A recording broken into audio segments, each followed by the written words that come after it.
Okay, so Senthill will be presenting PCAG Advocacy Priorities. Let's welcome him to speak for us.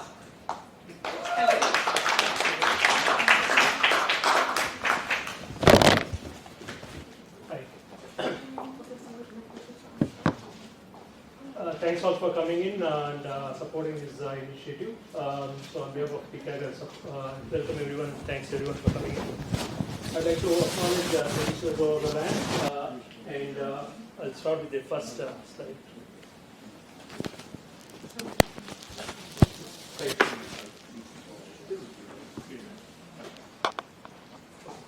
So Point Cook, we are proud of Point Cook. It's a close-knit community with we are very proud about our community. The key things, we are a young community, 33 median age. We have 146 countries, people residing here. We are very, very diverse. We are the #1 suburb across Australia with so many countries. We have been 7 years continuously with the online shopping capital of Australia. So we are tech savvy, right? And we have 1.9 plots per dwelling. There is a other downside to it, but we'll come to that later. Okay, next one.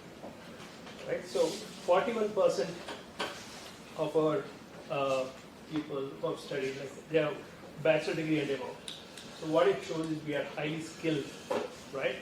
And if you see the ratio of professionals, managers and professionals, that is more ratio than other categories, which again shows kind of high quality skilled workforce we have in Point Cook, right?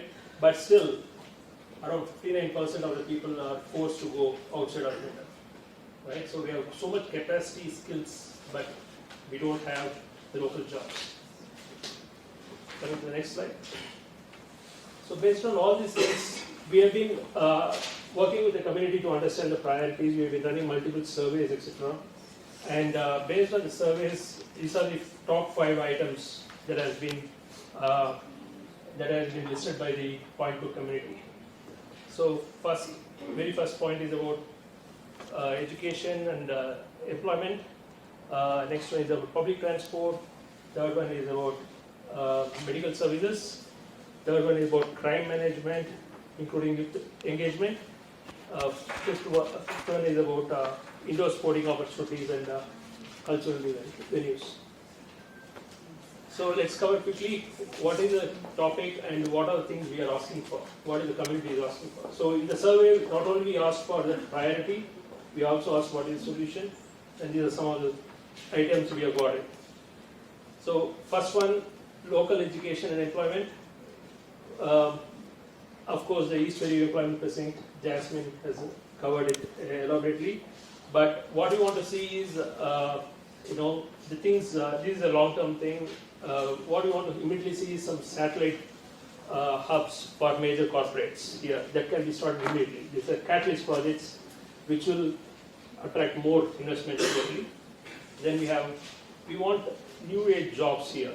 We don't want to again work on the later jobs. We want to look at the future.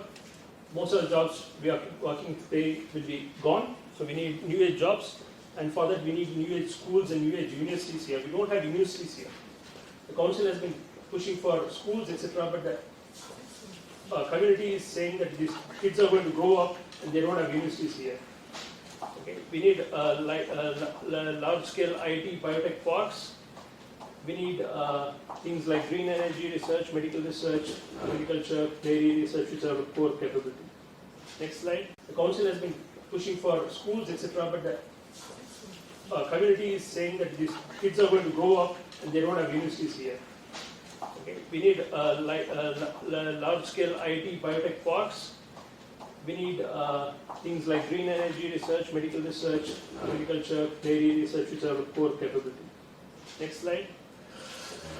Coming to that, we need well-connected public transport. So we said about all this high population, high growth, etc. What we need is, well-connected public transport. When it comes to the first point, we have 2 cars per dwelling. which is actually a bad thing, right? It's not a proud thing to have. Okay, so what we need is, the regular bus services will not be sufficient because the bus service, the routes are too narrow for the bus service to run in. So the only option, what we are saying is, look at the new modeling done by the University of Melbourne team. So what we need is, on the RTL roads, we need 10-minute frequency buses, and these will be supported by on-demand minibus services all through the interior of the estates. Right? So that is the solution. The other thing is about school buses, right? So it's crazy to see 3,500 kids in a school and then another 1,500 cars to drop the kids off, right? It's crazy. So what we need is school buses for public schools, and of course we need a pragmatic approach to launch the University of Melbourne public transport network. Of course we need the additional trades as well. Next one.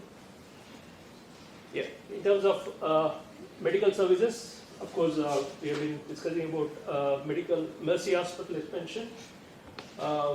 We definitely need sort of a duplication of the Mercy Hospital right now.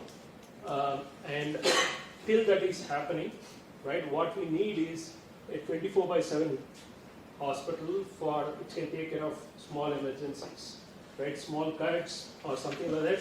People are forced to wait up to 8 hours in the emergency, which is not fair.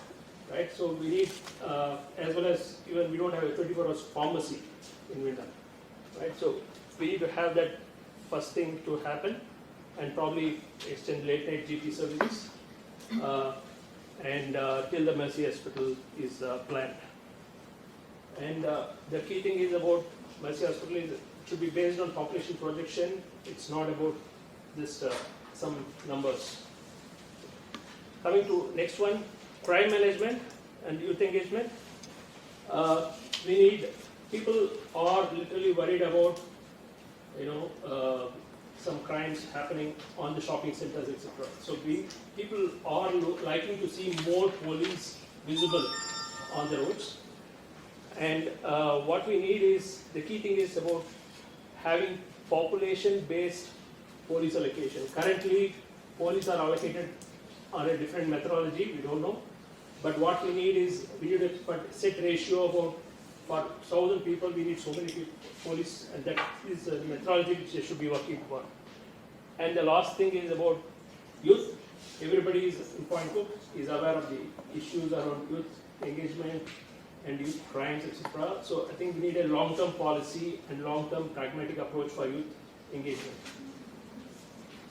And last, but important thing is about mental health and well-being, physical well-being, and the important thing is we need large indoor sporting and cultural venues and swimming pools.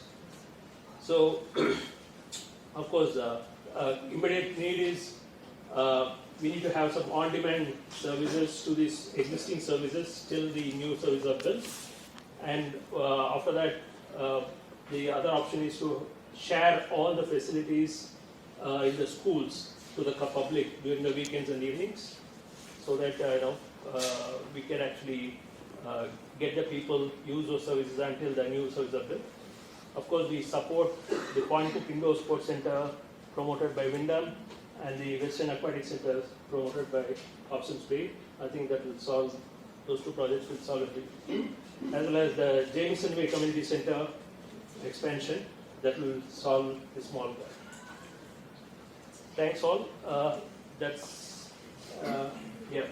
Please follow our page, and we welcome all the members to join and